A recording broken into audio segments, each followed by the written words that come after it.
Good evening and welcome to the regularly scheduled meeting of the Mayor and City Council of the City of College Park.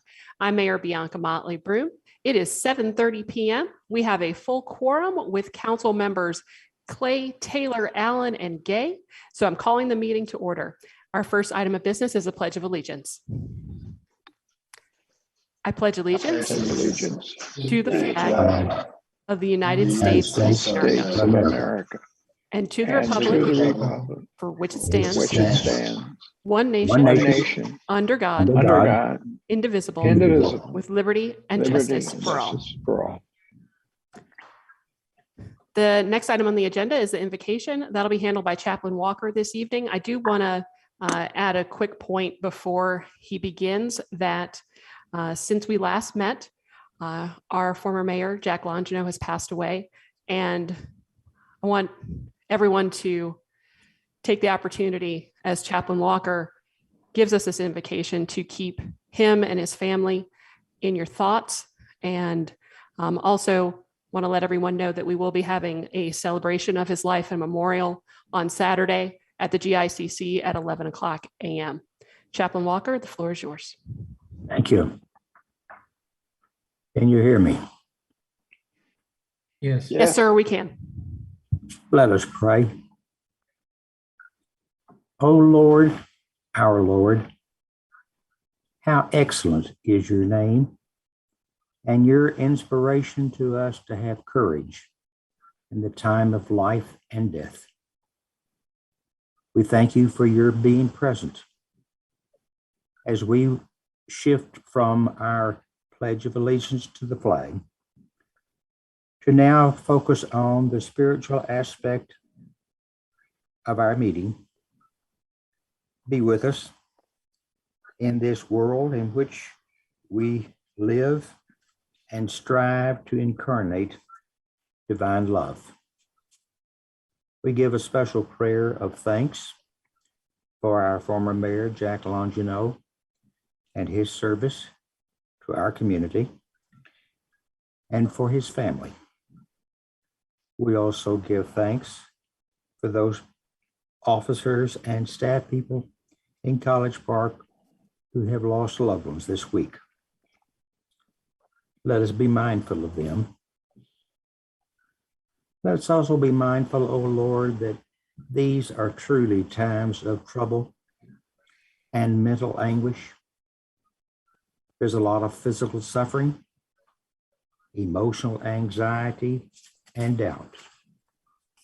There's the heaviness of having to find a way to live with COVID, uncontrolled wildfires, droughts, floodings, hatred, racism, and political unrest, to just name a few.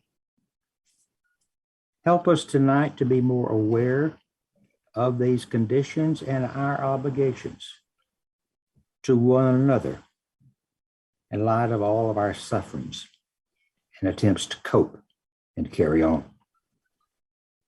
We ask that this meeting be profitable and demonstrating and implementing our concerns to love one another as we love ourselves in the midst of these troubled times. We give a special thanks for the leadership of our mayor and our city councilmen, as well as all of those who labor to make our city more functional and inclusive. Inspire our leaders with universal compassion and inspire new energies to accomplish our responsibilities, their responsibilities, to make College Park a better place to live. May we leave this meeting, Lord, with the satisfaction that we've done our best to be faithful to our common values as well as our spiritual values. May we leave feeling okay about our concerns for others and our attempts to create more order and inclusiveness in our city. Thank you for the privilege of life and knowing that we are loved in spite of our feeling unlovable. In your holy name, we express our gratitude as persons as well as citizens of College Park and these United States of America. In the name of faith, hope, and love. Amen. Amen. And The next item of business, any additions, deletions, amendments, or changes to the agenda? Yes, Mayor, we want to add item 8D, which is the Fulton County Arts Grant for $6,500. That is 8D. All right. Thank you. Anything else? Hearing none, is there a motion? so moved. Thank you, Councilman Clay. Is there a second? Second. All right. All those in favor? Aye. Any opposed? Any abstentions? Hearing none, that is unanimous. Thank you, gentlemen. We've made that change and added item 8D. Item 3A, presentation of the regular session minutes from August 16th. I move to approve with corrections. All right. Thank you, Councilman Clay. Is there a second? Second. Thank you, Councilman Allen. Go right ahead, Councilman Clay. I think Shavela already has made these, but I think everybody ought to know what they were. On line 378, packet page 14, there's to answer all your questions. So if I may call Rashana, and they weren't sure of the last name, but Rashana, his name is does appear on 384, and Shavela has shown me sent me a copy of the minutes that was changed. So Okay. that's been fixed. On the next page, which is packet page 15, line 414, instead of saying we don't have a continuum, what I said was a continuous hum. Ah. That has also been corrected. And on package page 21, on line 688, the source and where you are listening to them, not listing them. And those are all the changes that I had come up with. There may be some others, I don't know. Any other changes? All right, hearing none. All those in favor? Aye. Any opposed? Any abstentions? Motion passes unanimously. Next item is the workshop session minutes from the same date, August 16th. Move to approve as presented. Is there a second? Second. Thank you, Councilman Taylor. All those in favor? Aye. All right, saw all four of you there on my screen, so that is unanimous as well. Thank you, gentlemen. Item 4A is a presentation of a proclamation designating October 3rd through 9th, 2021 as Georgia Cities Week in the city of College Park. So I'll just go ahead and read it off. A proclamation of the city of College Park recognizing Georgia Cities Week, October 3rd through 9th, 2021, and encouraging all citizens to support the celebration and corresponding activities. Whereas city government is the closest to most citizens and the one with the most direct daily impact upon its residents. And whereas city government is administered for and by its citizens and is dependent upon public commitment to and understanding of its many responsibilities. And whereas city government officials and employees share the responsibility to pass along their understanding of public services and their benefits. And whereas Georgia Cities Week is a very important time to recognize the important role played by city government in our lives. And whereas this week offers an important opportunity to spread the word to all the citizens of Georgia that they can shape and influence this branch of government, which is closest to the people. And whereas the Georgia Municipal Association and its member cities have joined together to teach students and other citizens about municipal government through a variety of different projects and information. And whereas Georgia Cities Week offers an important opportunity to convey to all the citizens of Georgia that they can shape and influence government through their civic involvement.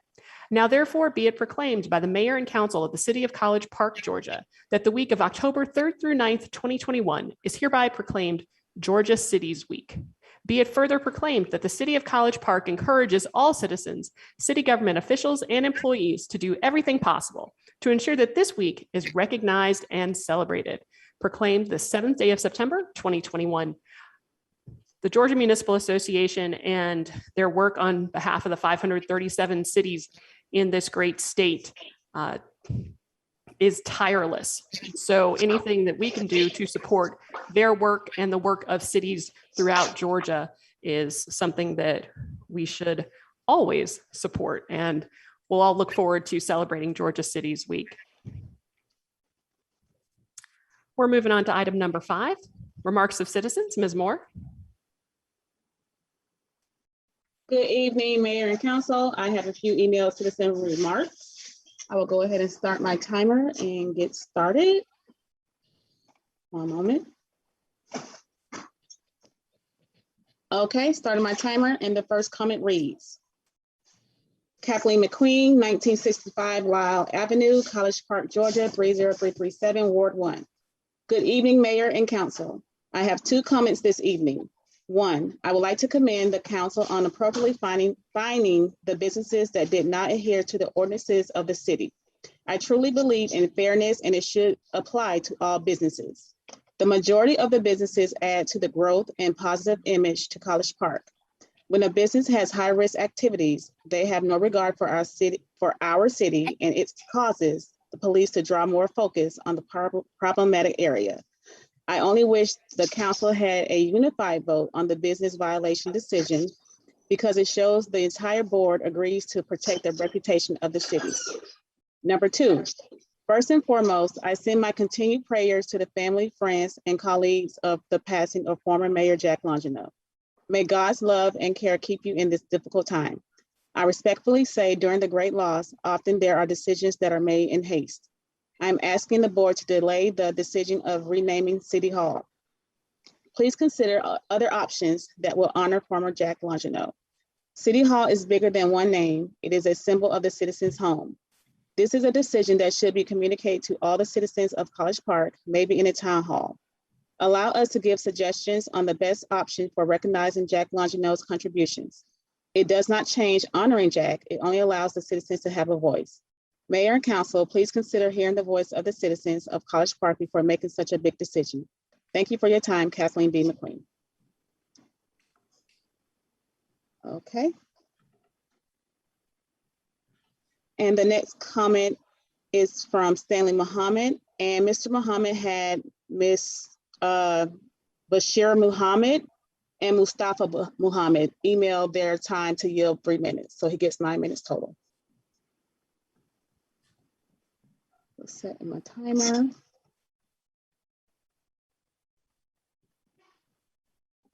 And it reads, good afternoon. As you all know, your constituents of College Park sent you all a petition demanding for a Black chief of police back in December 2020.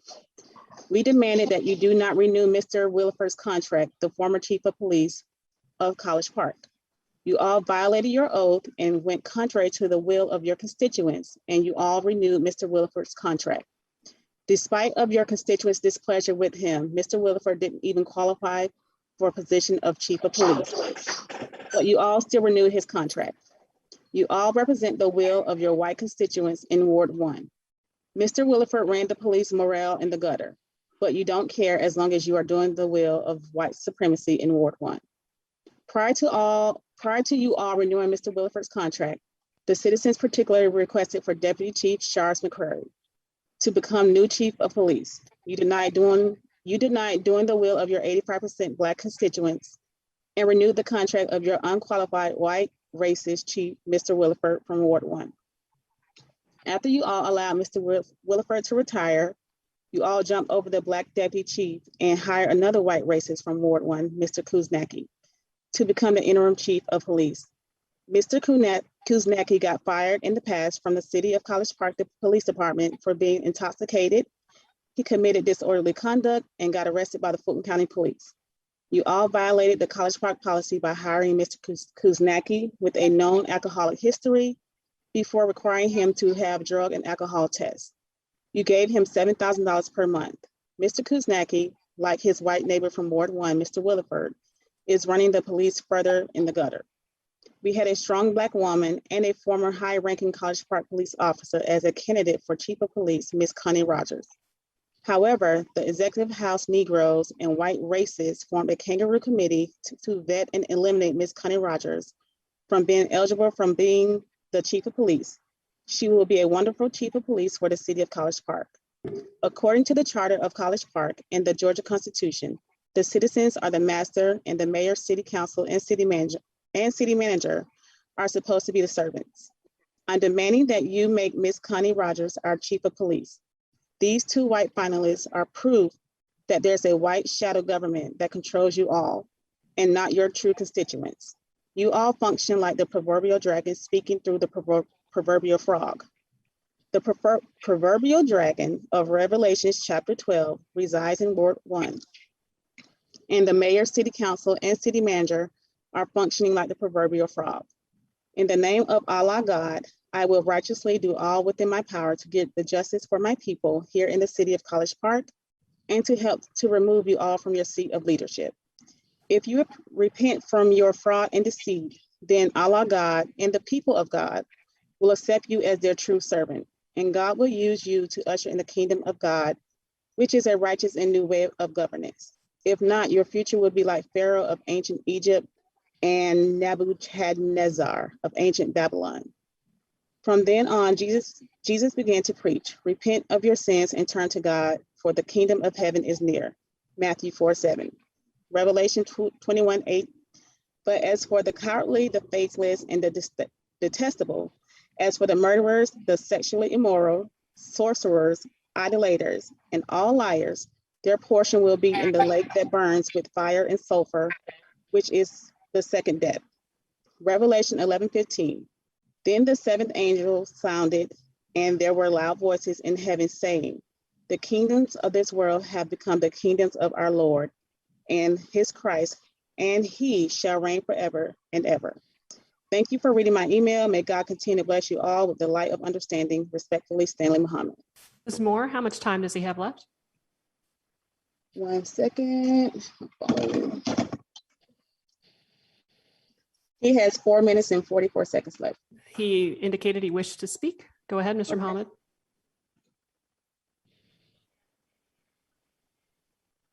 Okay, Mr. Muhammad, you can unmute your mic. Can I be heard now? Yes, sir. I want to thank you, Shabela, for the excellent reading of my email. I wanted to speak, but we plan and God plans. He's the best of planners. You did a fantastic job, Ms. Moore. I pray that you all do the will of the masses of the people, which are Black people in College Park. I'm begging you, in the name of God, know that COVID-19 is a pestilence from heaven because of iniquities on earth. And College Park has the potential to be the greatest city in this country. But unfortunately, College Park is #1 in crime in the state of Georgia. And so therefore, we don't need just any chief of police that would harass the masses of the people of College Park, would happen to be Black. We don't want another Breonna Taylor or George Floyd. We want to make sure that we have our will be done as the ones who you work for. And as a citizen of this city, in closing, I pray that you prove that you really want to continue the legacy of our ancestors, Harriet Tubman, Nat Turner, the Honorable Elijah Muhammad, Marcus Garvey, Dr. Martin Luther King, who fought for freedom, justice, and equality for all. Stop giving this preferential treatment to white people. But when it comes to Black people, you actually want to hold them up to a standard that you don't actually hold up the other white candidates up to, themselves. So I just want you to know Connie Rogers is an excellent choice. And I have many people who are saying the same thing. I don't know what standard you use to disqualify her, but I'm sure that Mr. Kuznacki already was disqualified by his past history from the beginning. And you all allowed him to be hired without a drug and an alcohol test, which is against the policy of this city, and also allowed Mr. Williford to be the chief of police, and he did not qualify based upon his education. Just repent and just say we was wrong. But all the other Black chief of police was required to have a drug and alcohol test prior to them being hired, and also was required to have an education. Those who are running for office this election, be careful how you respond to the people, or you might not have the seat again. You represent your constituents, and God will give you another term. But if you don't, God will remove you and put someone who's more faithful to the people in your seat. Thank you. May God continue to bless the righteous. May God bless us with the light of understanding. Do the will of the people, do the will of God, and you will be victorious. Thank you as I greet you in peace. Assalamu alaikum. May God's peace be upon you. Thank you. Wa alaikum assalam, Mr. Muhammad. Ms. Moore, next. One moment, let me reset my timer. Okay, the next comment is from Ruth N. And it reads, to the mayor and council, the media continues to stress the importance of taking the vaccine and that many persons are hesitant. Because there is alternative treatment when offered soon enough, will this city consider offering monoclonal antibody treatment like the governor of Florida is offering, given that this therapy has shown the reduction of the need for hospitalization up to 85% when offered early? This treatment is free and could save many lives if made available. To date, the promotion of the vaccine has overshadowed the promotion of alternative therapies. Number 2, lithium-ion battery facility notification of citizens insufficient Zoom meetings unable to be attended due to A, lack of access to the internet, B, noise and signal interference from airport traffic planes overhead, C, inability of elderly persons and some who are unable to understand Zoom. What will be done to ensure the citizens can participate in meetings? Notification continues to be unseen by most persons who are affected. I attended the last council meeting concerned that the method of notification for the upcoming zoning case of Zero Welcome All Road had not complied with the open meetings laws of the state of Georgia, had not had the notifications been made in a manner that genuinely notified the citizens of the community in order to participate in hearings. The community affected is comprised mainly of citizens of the city of South Fulton in the pathway of the airport. The noise and intermittent signals experienced while sitting with one resident interfered with the participation in a Zoom meeting.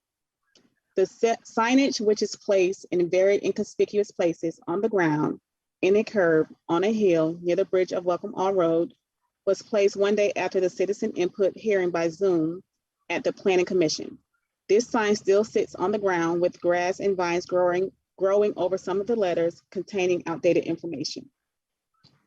Will the city of College Park send notices to the property owners, although they are residents of the city of South Fulton, with regards to the new hearing dates? Will there be signage placed to notify the residents of this zoning change request? What due diligence has the city of College Park taken to further understand the chemistries of lithium-ion batteries and the potential dangers to the citizens of South Fulton? Ruth Page Nelson. And I have no other comments that were emailed in. All right. At this point, if you've not had the opportunity to speak, you may have the opportunity to do so for 1 minute if you are online. And Ms. Moore, can you tell people how to get online in case they wish to do so? It looks like we've got one hand up from Ms. Wilson. But go ahead and let folks know how they might log in before we acknowledge her.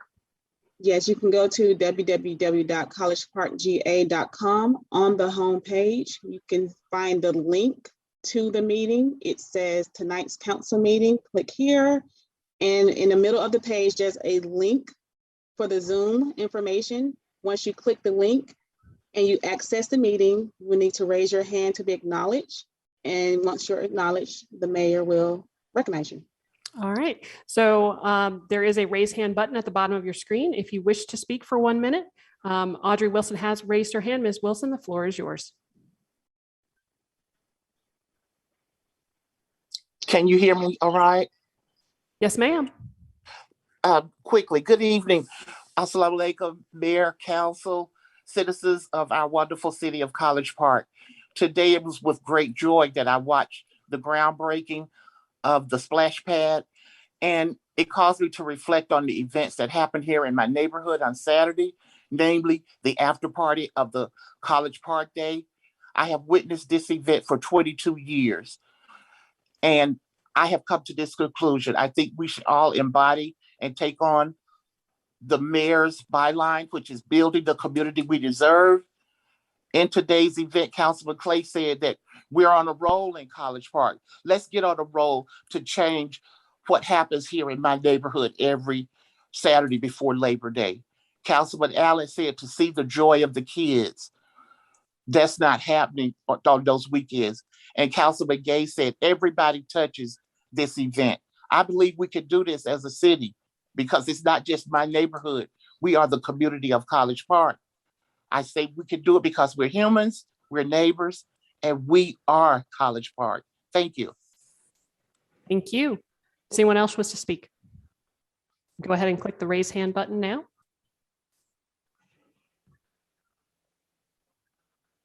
All right, seeing no one else, we will move forward. Item number 6 on the agenda is consideration of an action to honor the late Jack P. Longino. And I know that there has been discussion about this, and the agenda transmittal that we had basically left us with 2 options. I think there's the opportunity for more.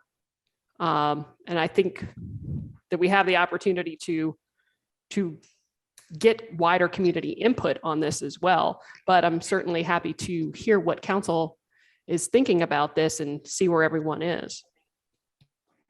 I'd like to make a motion that we name the city hall in Jack P. Longino's honor. Is there a second? I'll second that. All right. I got something to say. Discussion. Go ahead, Councilman Taylor. Okay, I think we should do the council chamber. I kind of agree with Ms. McQueen said a little earlier that the city hall belongs to the people. You know, Jack did a lot for the city. And we have buildings already with his name on it. I just think that, like Ms. McQueen said, the city hall belongs to the people.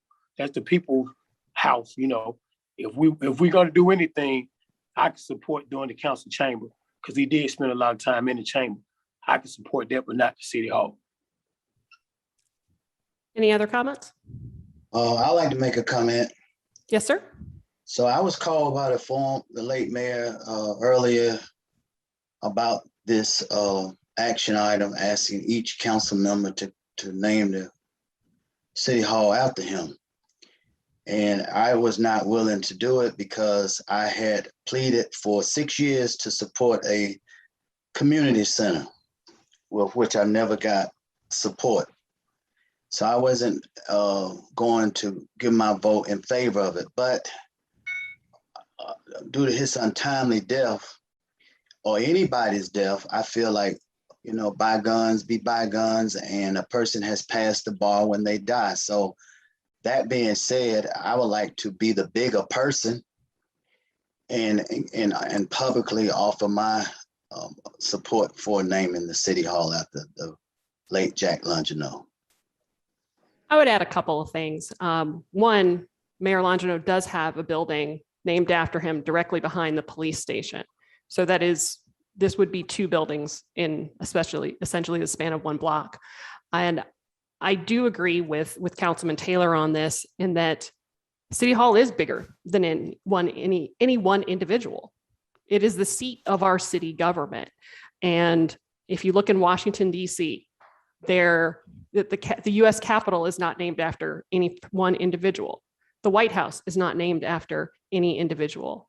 Our state capitol is not named after any individual, but there are a number of tributes within those facilities to honor people who have made significant contributions to our government.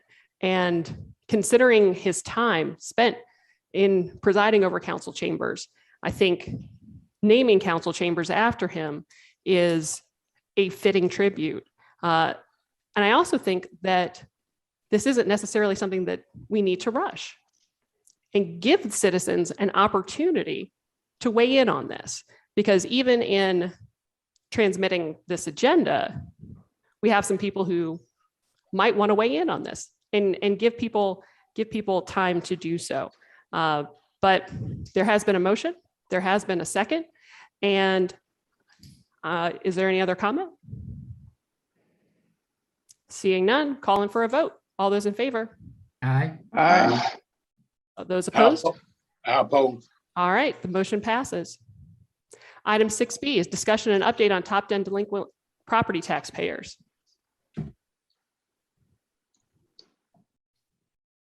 Ms. Floyd Bradley?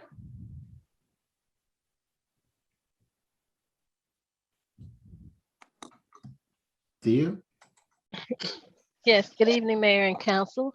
I'll take any questions if any of the council members have any questions on the top 10 delinquent property taxpayers report. Yeah, I'm Althea, sorry, go ahead. I'm sorry, Mayor. I was Should I going to go fold ahead? in 6B and 6C if anyone had any questions, but go ahead. Okay. I had the spreadsheet pulled up on my screen and I couldn't see the matrix in front of it. Althea, you gave me answers to the questions that I asked beforehand it was a different report than what I have in front of me now. I understand this is the current report. Are you referring to the utility, delinquent utilities? Top 10 utility, top 10 utility customers. Yeah. Okay. And the one thing, so I got my answers and I'm good with that. But the one thing I can't understand on this report, and I should have asked it before, how can somebody be not delinquent on power? They have zero delinquency, and yet they owe over a couple $1,000s on water and sewer, nothing on stormwater. And when I pay my utility bill, I don't designate whether I'm paying power or water and sewer or stormwater. And there are some other people on here where, for example, one of the apartment buildings owes nothing on power, nothing on water and sewer, and $14,000 on stormwater and sanitation. So how is it that we separate those out or can even report in that way? I would have to get back with you on that question, but I do know with the apartment complexes, they can owe the stormwater piece because that was built separately. Jackson Myers did an audit on the stormwater utility fee and realized that there were some locations that weren't being assessed. So they were billed separately. So you may see that. As far as the sanitation piece, I'm not sure why those are separate. I would have to look at that specific account and understand why that's separate. They could have a separate account for sanitation. I'm not sure. I just would need the names of the organization or the resident that you're referring to just to look up to see why. Okay, well, in this case, we have two residents on the current report, and they only have and they only have something that they owe under power. They may not have water. Yeah, there's some locations. Yes, there's some locations we only they only, I think it's Clayton County, in some areas in Clayton County, we don't provide water, but we do provide power. Okay. Okay, that or makes vice sense. versa. Yeah, or vice Yeah, versa. no, I understand. I just wondered, it seems strange to me. Thank you. You're welcome. All right, any other questions? Hearing none, we'll move on to item 6D. Any questions regarding the utility assistance grant program? It looks like money is flowing at a steadier clip, Ms. Floyd Bradley, is that correct? Yes, because from the last meeting, I had about 19 files waiting on my approval. So they've been moving through them pretty quickly recently. So we're getting them in and out. Yep. All right, any other questions for Ms. Fleur Bradley? Hearing none, we will move forward. Item 6E is consideration of an action on a request for approval of a College Park Football Spirit Parade for homecoming for the Rams football and cheerleading program on Saturday, October 16th, 2021. Good I evening. move to approve. Hold on, Ms. Johnson, just go ahead and. It's okay. Good evening, Mayor and Council. I'm excited. We've got football and cheerleading season going, so we've got a spirit parade we're looking to do just around the corner from the back of Conley Center, down Princeton, down College, right to the football field. So we're only looking at probably about 45 minutes for road closures and to have a parade for those kids to get an opportunity to show off the teams. All right. Any questions for Ms. Johnson? Hearing none. Councilman Clay, do you have a motion? Move to approve. Is there a second? A second with a comment.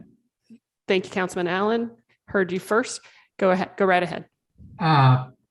These kids put in a lot of time, whether they be cheerleaders, whether they be players. So let's everybody that's listening, let's get out and support them. It's just a little bit of a time. It's just 30 to 45 minutes. So please get out, please support these kids and show that you're on their side. All right. Any other comments, questions? Hearing none, we'll move to a vote. All those in favor? Aye. Right? Any opposed? Any abstentions? Passes unanimously. Item 6F is consideration of an action on a request from Mignon Philpotts of Elysium Event Center for approval to host a Mardi Gras birthday celebration on Saturday, October 17th at Elysium Event Center with the use of city streets at Hemp Hill and Hawthorne. Ms. Moore? Good evening again. Yes, Ms. Million Philpott submitted a special event request to have street usage of Hemp Hill and Hawthorne Avenue for a maximum of no more than 20 minutes for a Mardi Gras style second line. And Ms. Philpott is on the line if there are any questions regarding this event. All right. Any questions? Well, I had asked Shavela a question before whether the residents that might be impacted had been asked if that was any kind of an issue. It's a very short period of time. I don't think it's a big problem. I think the answer, Shavela, that I got back was that Ms. Philpott had talked to the owner of the house. I can't think of the name of the house now. The antique old house that, yes, that sits right next to the school in that area.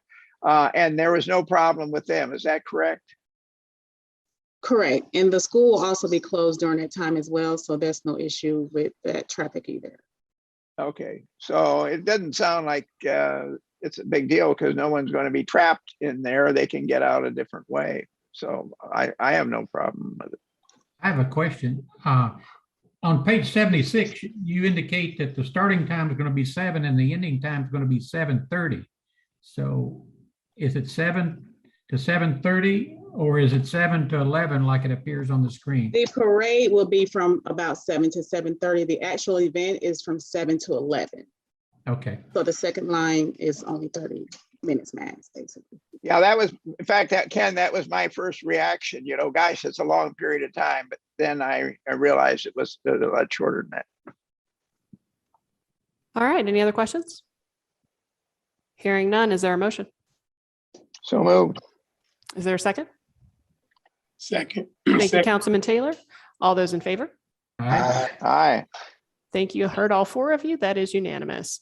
We have no public hearings this evening. We'll move on to item 8A, consideration of an action on bids received to perform construction road work on SkyTrain Way and Hospitality Way.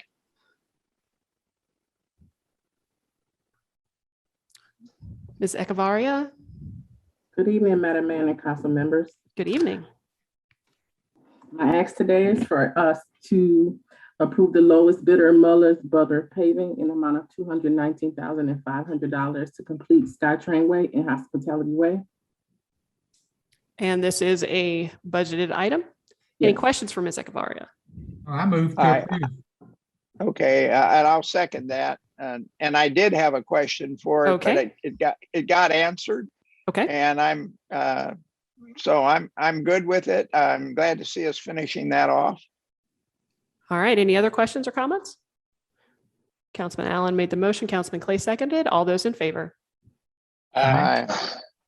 All right, that's all four of you. Thank you, gentlemen. That is unanimous. Item 8B is consideration of an action on a request for approval to purchase electric vehicle charging stations for the Global Gateway Arena to add another level of service for customers and clients by providing electric vehicle charging stations. Mr. Richardson.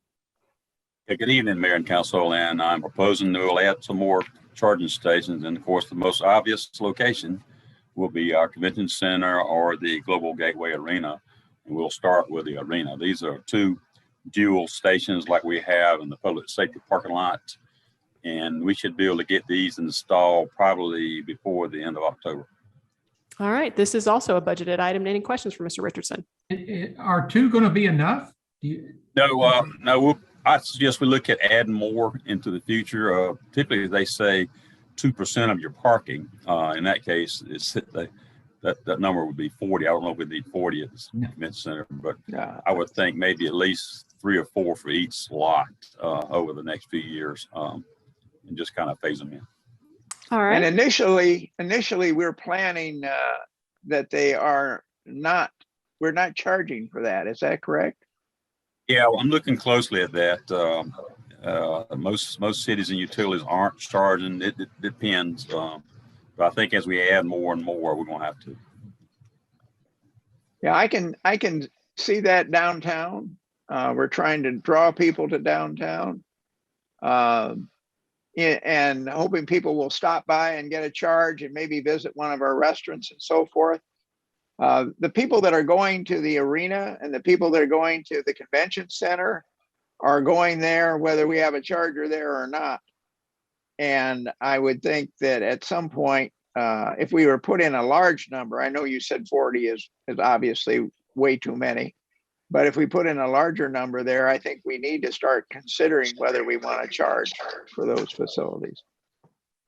Not necessarily the one downtown, but where it's already a destination and people are already committed to go.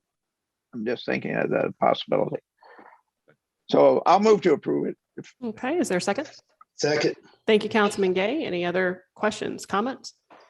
Hearing none, we'll move forward to a vote. All those in favor? Aye. Thank you, gentlemen. That was unanimous as well. Item 8C is consideration of an action on a request for approval of a memorandum of understanding between the City of College Park and College Park Elementary, authorizing the use of the College Park Recreation Center at 3636 College Street and the City Auditorium as an emergency evacuation facility for College Park Elementary School. Ms. Johnson. Hey, good evening again. So yes, so this is a renewal of an MOU with College Park Elementary. We're the backup to the backup. So that's what they're requesting. Spoke with Mr. Jackson, so they forwarded over the MOU for us to look over and to sign. Any questions for Ms. Johnson? Yes, Michelle, you answered one of my questions.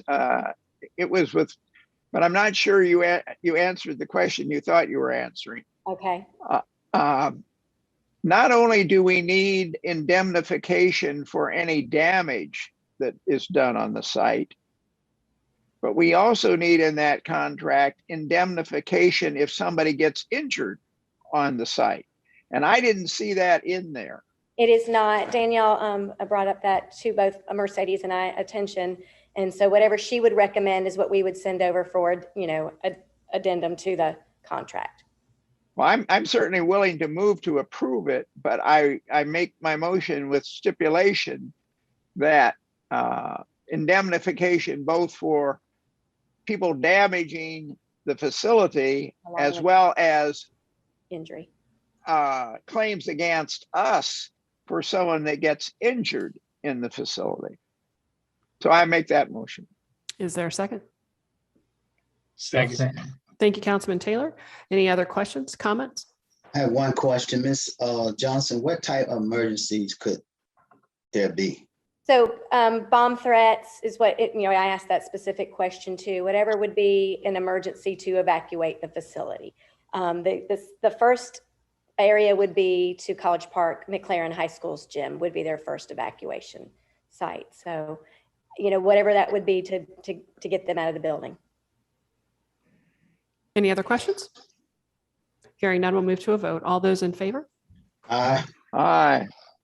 Any opposed? Any abstentions? That is unanimous. Thank you, gentlemen. Item 8D is approval of Fulton County Arts Grant in the amount of $6,500.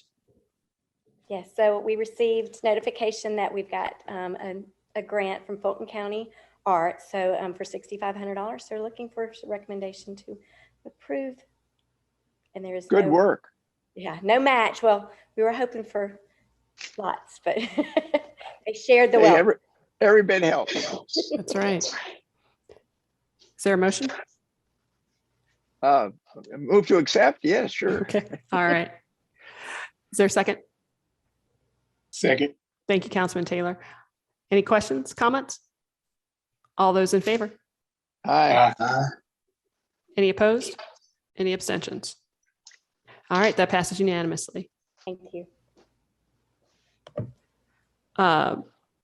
Thank you, Ms. Johnson. Item 9A is consideration of an appeal notice regarding the alcoholic beverage violation at 5021 Old National Highway. That is Wraith. Ms. Moore, or is it Ms. Miller? Good evening. I think we can both handle it, but I'll Okay. start. Wraith, I'm sorry, they violated the alcohol beverage ordinance on a number of different citations. Mayor and council moved to ratify the city manager's recommendation of a $5,000 fine and a 90-day suspension. Wraith submitted an appeal to that effect to reconsider the fine and penalties. So we brought that back to you guys for consideration and discussion. I have a question for you. The city code says that the appeal shall be filed in writing no later than the 10th day following the city manager's decision. Were they notified of the city manager's decision prior to our meeting? No, they were notified of the meeting itself. They were notified of the meeting. Okay. That's the problem there. Okay. Well, and our meeting occurred, so it's 10 days after our meeting. So I asked that question because I'm not an attorney, but it looked to me like if they hadn't been officially notified until after our ratification, that they should have had 10 days from the time that they were officially notified. Now that may not be true, but and I certainly don't support, I supported the city manager's decision. So I'm not trying to lobby on their behalf, but I'm trying to keep us legal. well, Winston, I think procedurally, it appears that once they were notified of the city manager's decision, they appealed. And so here we are to reconsider. Am I correct, Mr. Denmark? Yes, Your Honor, but the only issue is, did I say Your Honor, Madam Mayor? I was in court earlier. The only issue is that the appeal would allow the applicant or the complaining party to be present. The rules provided there would be no new evidence submitted, but they could argue the evidence that had previously been presented to the city manager. I don't believe they're here. They actually are online. I'm sorry to interrupt you, Mr. Okay. All right. Yeah. So then we can move forward. All right, great. Then let's hear it. Mr. Hicks, could you, I think you already moved over Miss Pamela Davis. I did, yes. Okay. So if you can unmute Ms. Davis. Actually, if you will allow, hi, how are you guys? It's Pamela Davis. I was going to ask Lance Pugh to speak on behalf of Wraith. He should be online as well. Would you guys unmute him so that he could speak, please? Chevela, Madam Mayor? Yes. Go right ahead.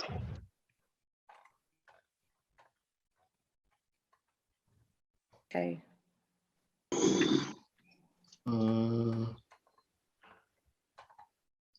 I don't see Lance Pugh. Okay. Well, I'll go ahead and speak on our behalf then, since he's not there, because I was assuming that he was online as well. But we're asking for an appeal. We did not attend the first meeting because we were, I guess someone else, they were sending the information to a different email address for us.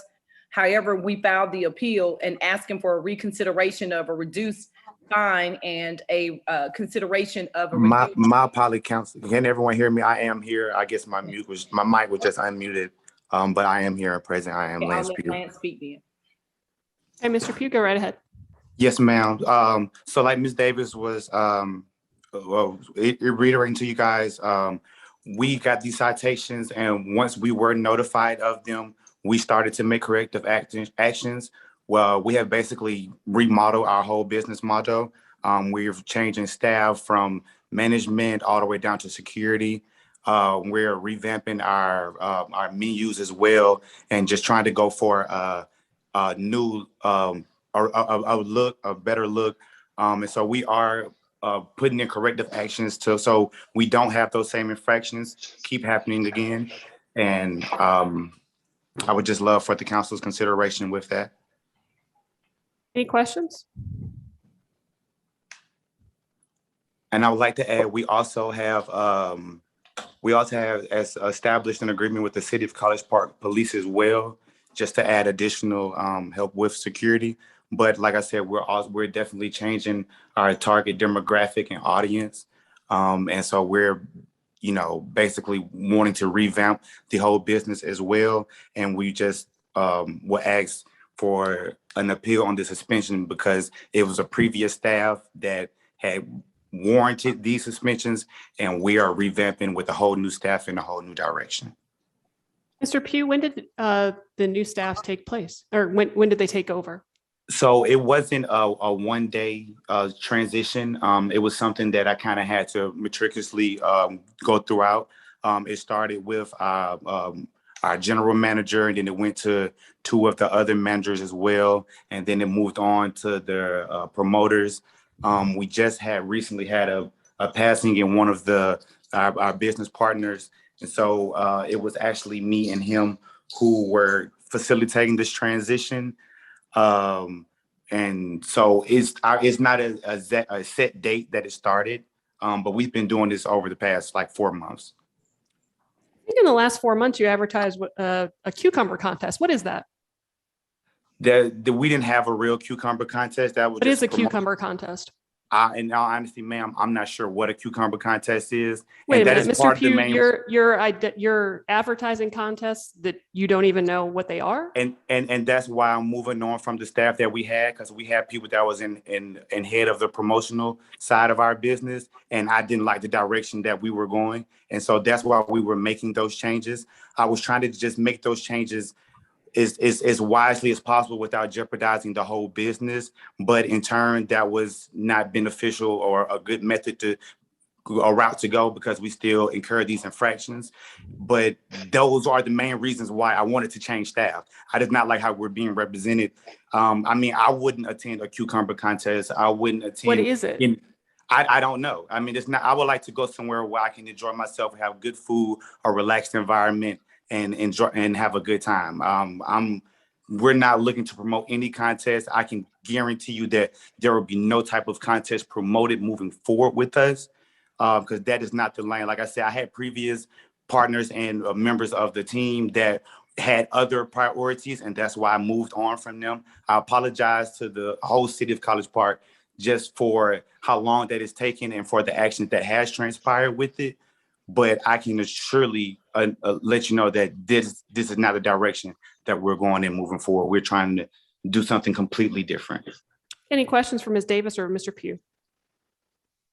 Well, just an observation. I don't have all the material in front of me, but as I recall, there were many citations and they were spread over a long period of time. It was not something that one person made a mistake. It was a number of people. It was spread over a long period of time. And I would suspect the advertising, I've seen the advertising, and I don't think that you don't know what a cucumber contest is. I pardon my objection to that. But I think there was adequate opportunity to reform things a lot faster. And I think the only reason that it's being reformed now is because it is a significant hit to the profits of the organization. And that's what it takes, I think that's where that's where this all came from. I think Yes, we sir. need But to it's be, I think we need to be consistent in applying, so. yeah. Any other questions or comments from Ms. Davis or Mr. Pugh? And we are consistent. Correct. Just one comment that I do want to have. I want to just ensure the whole council that we are making those changes.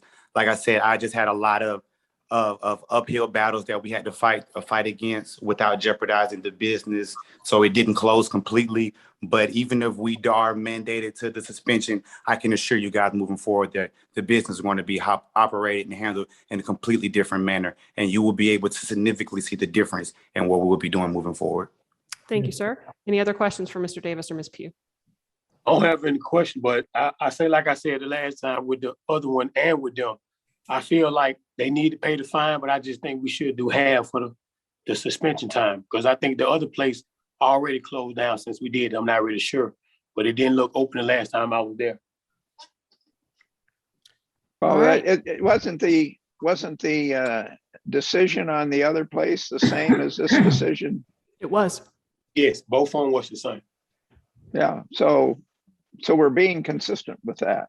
If we were to change this decision, then we put somebody out of business and let this business go ahead. That's not consistent. I think we need to be consistent and accountable, hold people accountable. All right. Any other questions, comments?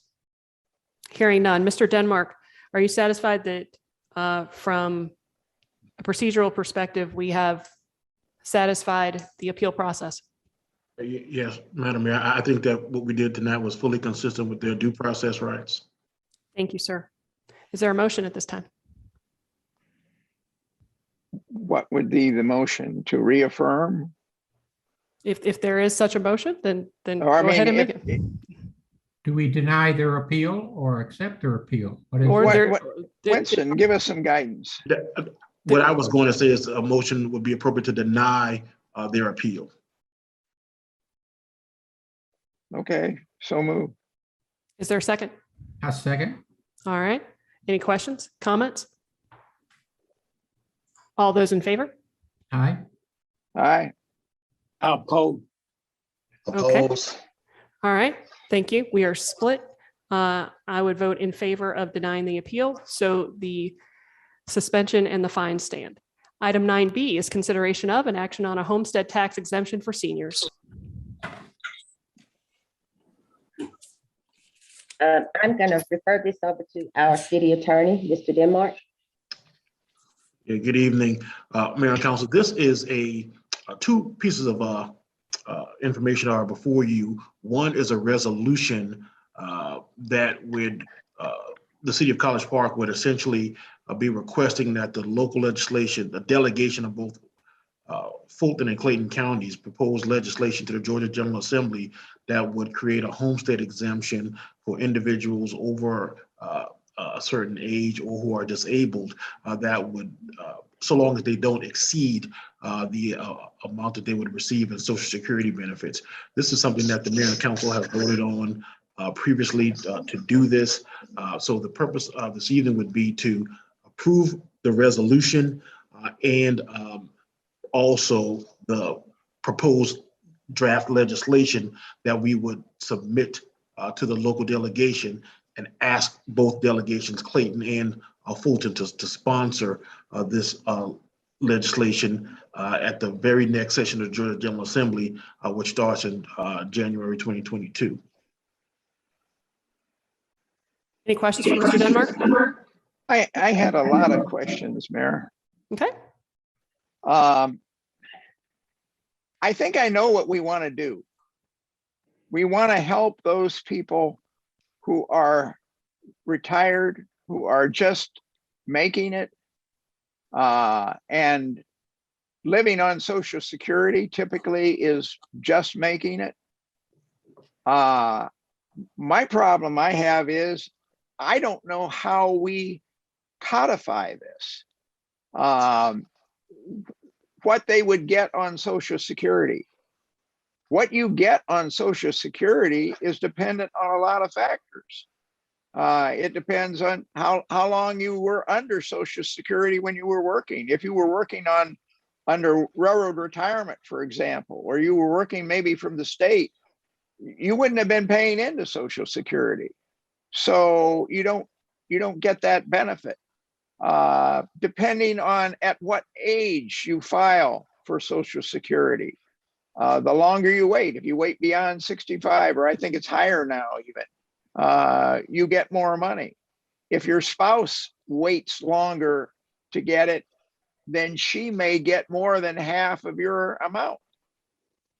In here, we say we limit it to 2 people, and one of them is called a spouse. So that says they have to be married. What if somebody is retired, living on Social Security, but maybe they have a portfolio and they're getting income from the portfolio? What would worry me is how we keep people from gaming the system. How do we help the people? And from my standpoint, typically it's adjusted gross income on a tax return that is the deciding factor of whether you qualify for certain things. And I just don't know how we can write this up in a way that it can be executed properly. So I want to do it. I think we should do it, because I think we have a lot of people who are on low income in the city who are, as property values go up, for example, and gentrification continues to occur, they're going to be driven out of the city at the very time when they are retired and they need it most. And that isn't right. So I think we need to take a longer look at this. I think maybe we should bring it back in a work session. And I looked at the legislation, the write-up for the local legislation. In there, it says adjusted gross income, and elsewhere it says gross income. And then I look at what's a sample of what might be written on the ballot. And of course, like many propositions that are on the ballot, you can't really tell from the sample exactly what you're doing. So the concept is good. I think we're going to end up creating bad legislation unless we spend some more time on it. And I don't have the answer. I think it would be closer to, say someone's on a railroad retirement. I don't know how much you make on railroad retirement, but if you're on that, you're not on Social Security at all.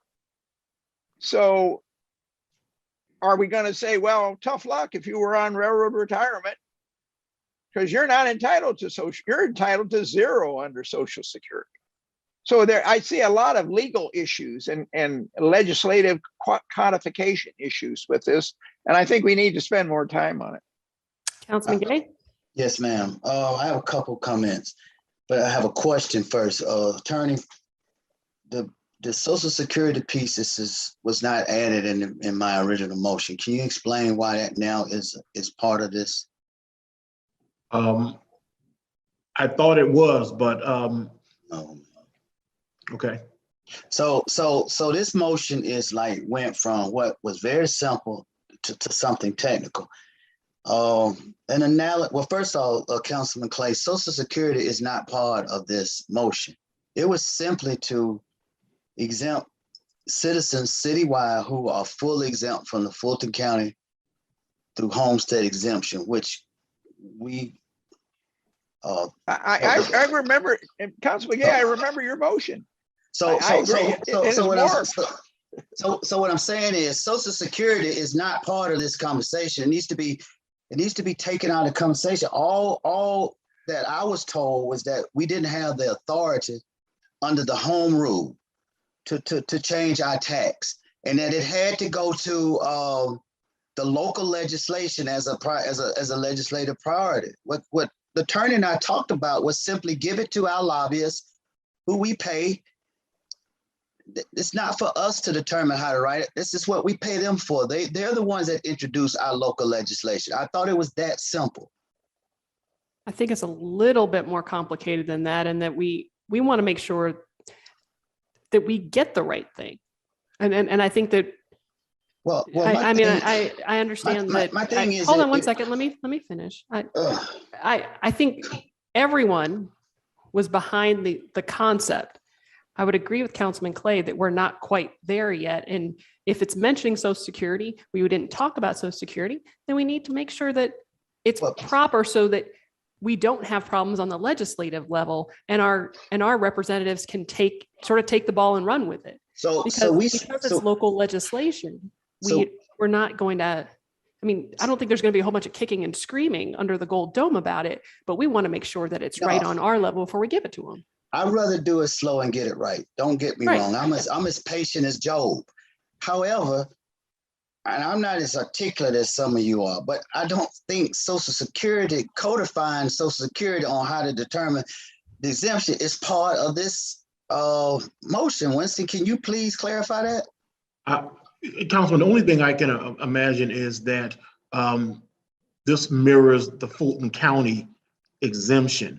I could be wrong about that, but when we say we want to give the exemption that Fulton County gives, that's where this comes from. But we could simplify it by just not talking about the details of it, and I don't know whether that would pass muster to say we want to give our citizens whatever exemption that Fulton County gives. It may require us to be more precise than that and to describe the particular exemption that the city of College Park wants to provide. And so that's where the detail comes. We have to put more meat on the bone than saying we're going to give whatever Fulton County gives. I just don't think we can. So you're saying, to help me understand, so you're saying when Fulton County exempt people from Homestead and through Homestead exemption, they use the Social Security as one of the criteria? Is that what you're saying? Yeah, because it's based on I almost want to use the word income, but that's a loaded word. But yeah, they have a formula where they're going to determine the exemption, and we're trying to find language that mirrors the Fulton County language as well. And so I think that's where we are, but we need to kind of do a better job of kind of clarifying that. But I don't think we can say we want to give whatever Fulton County gives and that be our legislation. I think we have to specifically say what we're going to give. Well, why couldn't we get the formula from Fulton County? Yeah, then? Right. If they got the formula that exempt them, then why can't we mirror that formula? It's cumulative. Right. Is there an opportunity for us to bring this back to a workshop, to our next workshop, and then? Before we go to the workshop, I was asking a question. I apologize, sir. And so the question is, if the formula works for them, why can't we just mirror their formula, attorney? I'm not saying that we can't. Yes, we could. So why all of a sudden are we bringing up all the unexpected contingencies now? Well, I'm not bringing them up. As far as I know, that the language that we put in the resolution and the legislation is what Fulton County had. I'm going to have to double check that to confirm that. But that's what I understand the case to be, that we were tracking that language. And I'm going to confirm that. And when we get to the next work session, we'll know that. But that's my understanding of why we use that particular language, because we couldn't just say we're going to rubber stamp Fulton County. We had to be precise. And I think that precision is the language that's in front of you. And if it's problematic, we'll fix it. I move that we move this to a future work session, defer this to a future work session. Is there a second? Second. Thank you, Councilman Allen. Go ahead with comment. I just think we need to look at disability too. How do you determine the disability? Who decides that? So, and if they've got it on theirs, we need to look at it. And I agree with Mary. Amen. I agree, but I would like to say that we authorized $700,000 for Virginia Avenue street crossing. We did it in one action with no questions. $700,000. This impacts us about 70,000, mostly seniors, majority black. Now, all of a sudden, we have three very smart people who are now using their wit and their talent to figure out how it's not working. Please, people, please. All right, any other questions or comments? No, I think everybody's for it. We just need to make sure it's right. All right. Why do you anything want to else make add? bad legislation? Well, you got Okay, wait, seven- gentlemen, yeah. gentlemen. Ma'am, we Gentlemen, can no, talk wait, hold with- on. Nope. Ma'am.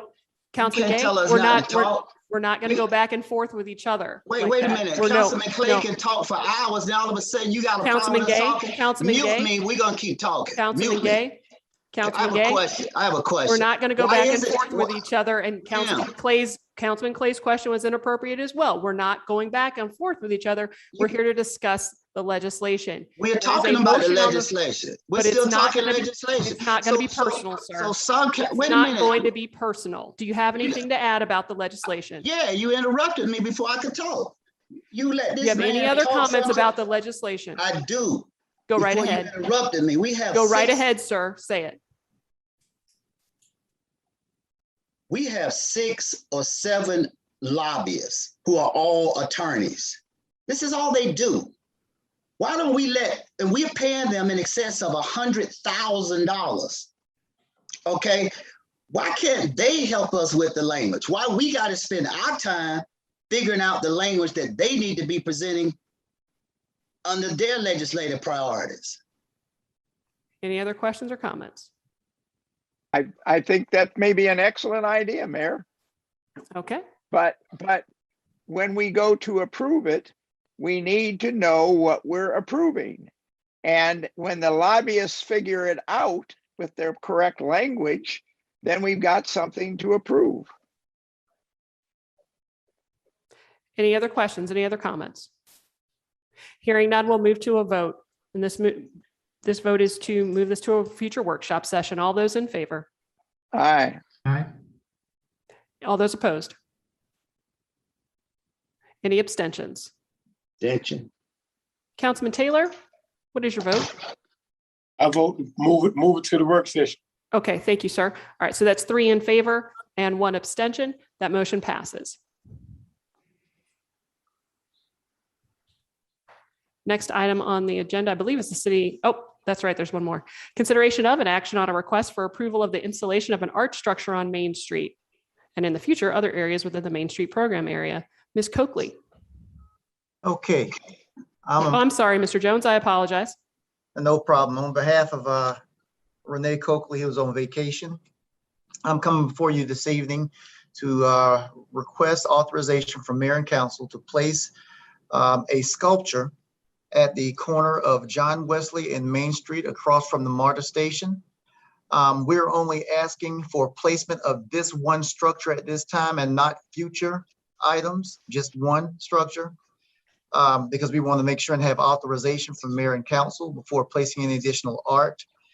The art is $1,000 to lease it for 1 year. If we decide to purchase the art afterwards, it would be $10,875 minus the $1,000 that was for the initial year's lease.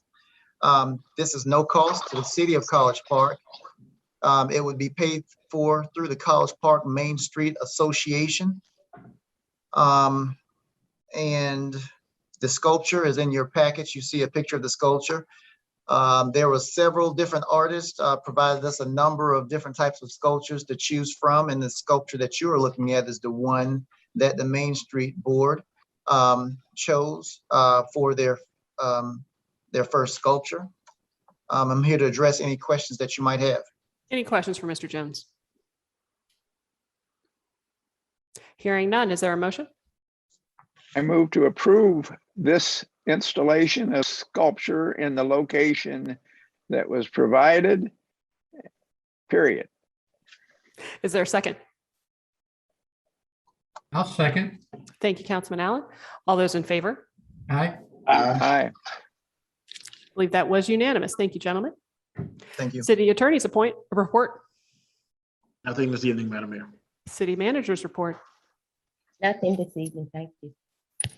We've got the report of mayor and council. We'll start with Councilman Gay. All right. So our first comment is we received an email today that we're about to have yet another I-team investigation. This is to be the third black eye to our city. First was the Tracy Wyatt Rec Center, inappropriate use of funds. Second one was the human resource. And now it is believed that an elected official does not live. Councilman Gay. This is in relation to a residency requirement to run for office.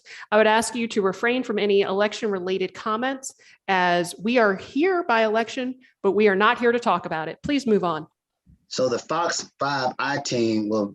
Councilman Gay, I would ask that you refrain from these discussions because we are here by election, but we're not here to talk about elections. Please move on.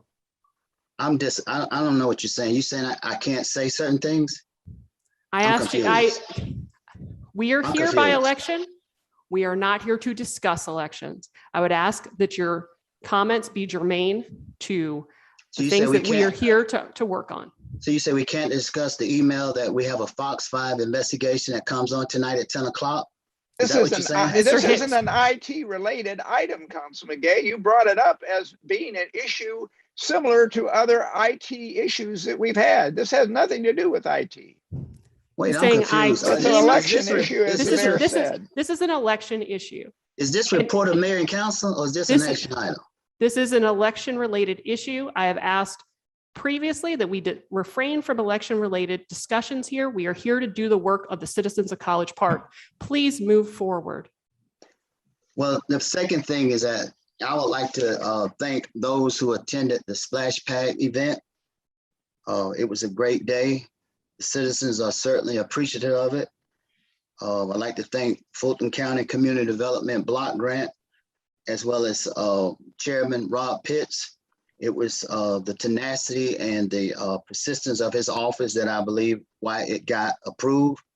It's unfortunate that it took a year, but it did get approved, and we look forward to it being an asset to our city. My third comment is the multi-purpose soccer field, which also took about a year, but it has turned out to be, Madam Mayor, Councilman Clay, one of the most successful amenities to date. If you'll come out this week, you'll see over 200 people participating in soccer in the streets. I'm just immensely proud that that is serving our city. The third comment is the 18 acres BITA, which was used as a parking lot for the PGA golf tournament.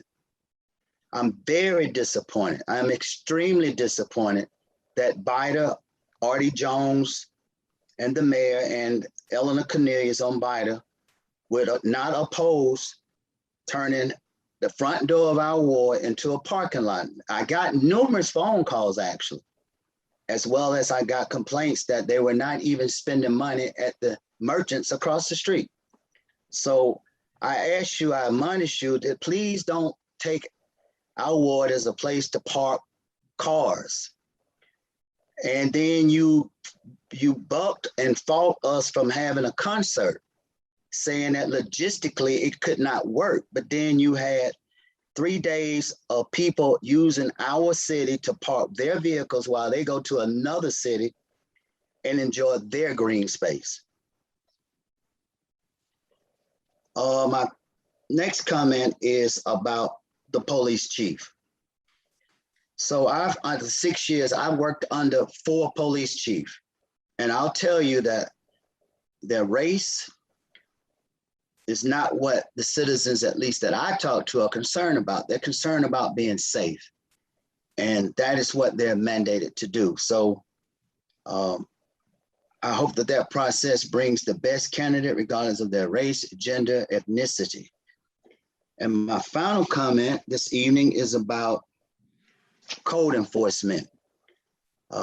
Just very disappointed that a presentation would be so partial when I've spent 6 years making code enforcement and deficiencies one of my top priorities, providing my time, my professionalism, my business acumen, just spending it, and then it comes down to a couple of meaningless pictures. Very, very disappointed. And that's all I have. Thank you. Thank you, sir. Councilman Allen? Yes, let me echo what you said earlier. There's going to be a celebration of life for Jack P. Longino Saturday, the 11th, from 11 to 12:30 at the GICC. Second comment is there was again another accident on Virginia Avenue, pretty serious. Telephone pole was cut in half, looked like somebody was speeding. And I'd like for us to look at the speed limits on Virginia Avenue. I know it's 40. There's only 2 signs between the Kentucky Fried Chicken on Virginia Avenue all the way down to Main Street that say 40, and you can barely see that on each side. So I'd like us to consider dropping that speed limit, because a lot of school kids are driving that road and turning and to go into Woodward. And I'd like to see us look at 25 or 35 miles per hour. So if we could take a look at that. Also, I know that the CID is making some changes on Virginia Avenue, but the stop sign on Virginia Avenue in Lee needs a stoplight there. I've seen many people run the stop sign. That's where most of the accidents are taking place, and there's about 1 or 2 a month. So we need to take a look at possibly putting a stoplight there, and then maybe we can have the power company take a look at that. Woodward has approached me on looking at cameras on Cambridge and Adams and Cambridge and Madison. Like the speed bumps, they'd like for us to put those in, and they would pay us back. So maybe that's a way we can help get new servers for our cameras, or help pay for the servers. And I know Mike Hicks is looking into that. So again, I just wanted to keep everybody informed that we are looking at that, and that'll come before Mayor and Council. The last thing I'd like to say is, over the past year and a half, we have experienced many changes. There's been a lot of changes to the city, but thanks to all the city employees, all the hardworking employees everywhere in the city, we've able to keep this city running and making things work. So I just want to thank all the city workers, no matter where you are, for your efforts to keep the city running. It is appreciated, and you've made a lot of sacrifices for the city, and I thank you for it. And that's all I have. Thank you, Councilman Allen. Councilman Taylor? Yes, I just got a couple things. I want anybody to know that, anything that a person say about Councilman Taylor or Derek Taylor, you can ask me. I'm the best answer to anything that you guys want to know. I have no reason to lie to anybody. I'm a man, and I can stand up and report and do anything that I do. There's a bunch of coward guys that pack together that want to see something a certain way. They make up a lot of lies. Like I say, anything you guys want to know from me, you can ask me. There's no one on council or no one that can tell you better than I can tell you. That's all I have. Thank you, Councilman Taylor. Councilman Clay? I had no comments, but now I have some. First thing I'd like to add on to what Councilman Allen said. We lowered the speed limit on Herschel Road to 25 miles an hour. And that was being used as a major cut through. I've always wondered why the speed limit was 40 miles an hour on Virginia Avenue. And I think if we can lower the speed limit to 25 on Herschel, there should be no reason why we can't lower the speed limit to 25 on Virginia Avenue. And it was a one-car accident. So I don't know. I don't know what the reason for the accident was, but hopefully that's being looked at, and maybe we should be remunerated depending on what the reason for the accident was. I mean, sometimes people have a heart attack. Sometimes bad things happen. Something goes wrong with the car. Second thing I'd like to say is I will second what Councilman Gay said, and that is that I thought the splash pad event was good. It was well attended. The chairman, Fulton County Chairman, Mr. Pitts, was there. And we really do appreciate the support, not just for the splash pad, but the support that we've gotten from Fulton County for so many things in the city. Another thing I'd like to add is $700,000 is not on Virginia Avenue for one intersection, if I recall. So there are a lot of improvements going in on Virginia Avenue that are part of a smart corridor concept. And I think it's that, along with lowering the speed limit, should make things a lot safer for people there. So thank everybody for your support. And I agree with what Councilman Allen said. It has been a difficult year, and it's going to be continuing to be a difficult year. And to the extent that we don't get people vaccinated throughout the world, we've just got more petri dishes where viruses are growing that will spawn another variant. And there is nothing to say that the next variant couldn't be worse than the Delta variant. So we need to get everybody vaccinated. Of course, we need to get people vaccinated in this country, but we need to get everybody vaccinated throughout the world if we're going to lick this thing. That's all I have. Thank you, Councilman Clay.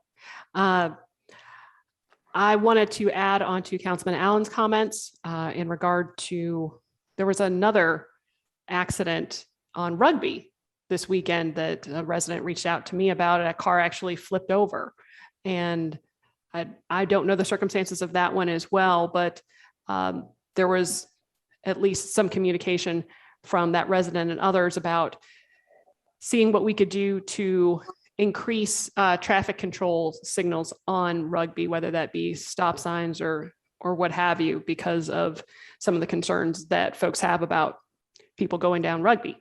So something to put in the brains of everyone as we move forward and try to continue to make our community safer.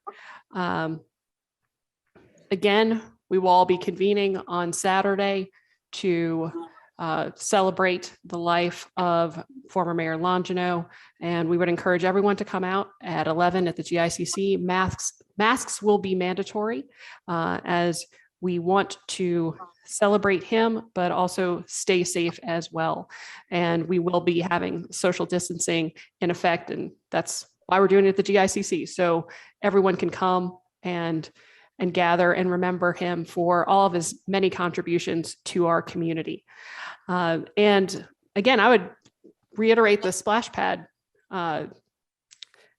comments as well. It was a great event, and I look forward to having the opportunity to see some of our youngest residents and maybe some of our older ones as well enjoy that feature when it is up and running.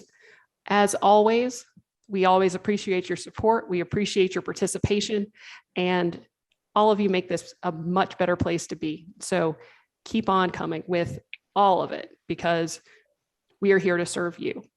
I think the last thing that we need to do is approve the executive session minutes. Is there a motion? So moved. Thank you, Councilman Clay. Is there a second?